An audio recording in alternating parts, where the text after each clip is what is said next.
อยากเห็นโตเทวดาคอยสิถามว่าเป็นหยังคอยจังจนคนอื่นคือร่ำรวยทุกคนบัดคอยคือจนเนาะเทวดาคอยไปเหตุผิดอีหยังจึงลงโทษบ่เลิกบ่ลาตัดสินให้พ้นโทษเถอะนาแล้วพาคอยไปจากความจนชีวิตลำบากอีหลีหลีกหนีก็ยังบ่พ้นหลายปีที่คอยสู้ทน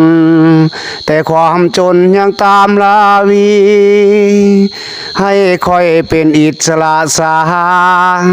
หากเทวดายังมีคอยนายความจนอีหลีศาสตร์นี้เหมือนมีเวรกรรมคอยไปแย่หำเจ้าบ่โพดเทนอเทวดาใจดำคือบ่ซอยให้คอยมีเงินคำใจดำกับคอยเห็นหยังอยากเป็นคนรวยลองเบิ่งคือสิบ่ยากอีหยังอยากกันได้ยืนชี้นิ้วสั่ง